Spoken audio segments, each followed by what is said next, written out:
I'm not a candidate. As my kids would say, that's my jam. Donald Trump, so he's, when he gets off the teleprompter now, you don't know what he's going to say. He's a different Donald Trump than 15 and 16. Back then he was colorful, but it was really America first about the policies. Now, a lot of it's about him. And when he's doing this and says that debating Hillary Clinton after Access Hollywood was like an example of bravery that some general told him was more significant than soldiers who fight and die in war, that is offensive and that is wrong. Donald Trump has refused to debate throughout this campaign. That last year with COVID, I think was mishandled dramatically. Shutting down the country was a huge mistake.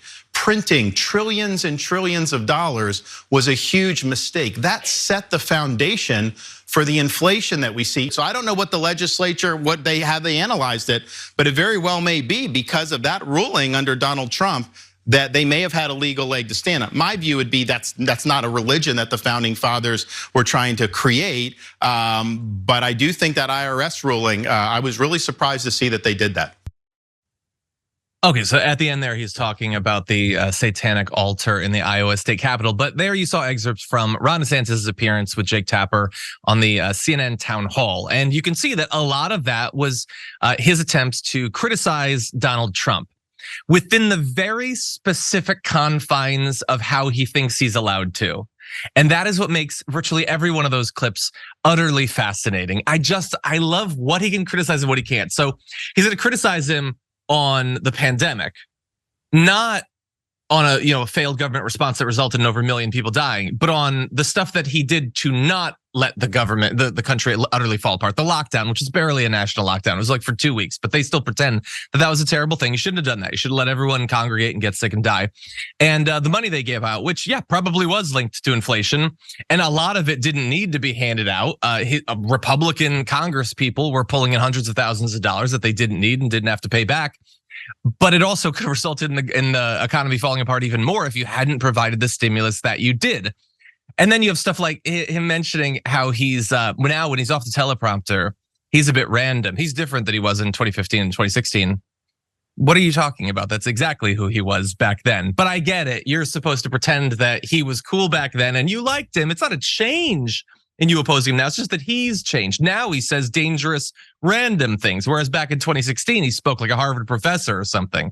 And so a lot of that is utterly ridiculous. But Adrienne, he has been sort of backed into a corner where he can't really attack Trump on the most significant flaws of Trump, but he has to attack him because he's currently getting walloped in Iowa. He's down 35 percentage points among likely caucus participants. So he's got to do something. What did you make of his attempts? Oh, it's clear one of those last ditch efforts, because you're absolutely right. The fact is that DeSantis is not polling well, and things, the window's kind of closing here. So he has to step up and say something. It's just so interesting because before, when he did have to some extent attack Trump, he would pussyfoot around it, not necessarily be direct in saying it, never really use his name. And now it seems that he is definitely leaning into going after Trump. But as you've noted, he's not going after him on the most significant things he could attack him on. It just really shows you that DeSantis is extremely scared, as he should be, but really he should just pack it up and go away, take his heels, and just maybe actually be a governor of a state, because what he's trying to do in this candidate race, it's laughable and it's not going to pay off for him. Yep, arguably those boots were made for walking, and maybe he should just walk. Maybe we'll talk some more about that. But I just want to make sure that I don't forget. As you said, there's things that he has to avoid criticizing him for. So the fact that he's facing 91 indictments, oops, can't mention that. That's all totally acceptable. It's fine that you're a serial criminal. He talked there about him saying that the general had said that Trump was braver than all the soldiers who fought and died around him. But did you notice he wouldn't say what that story was about? It was about the grab him by the P word thing. And he can't be specific about that because he has to pretend that there was nothing wrong with him saying that. Again, do you see the weird gymnastics that he has to do? And so, yeah, he's got to criticize him. He has to pretend that his brain was relatively contiguous back in 2016. And I don't know how you're supposed to win a boxing match when you are willingly holding both hands behind your back. To be clear, I don't think he could beat him even if he was attacking him and all this stuff, both because he doesn't have the juice and because the Republican base loves Trump more than they'll ever love Ron DeSantis. But this definitely isn't the way.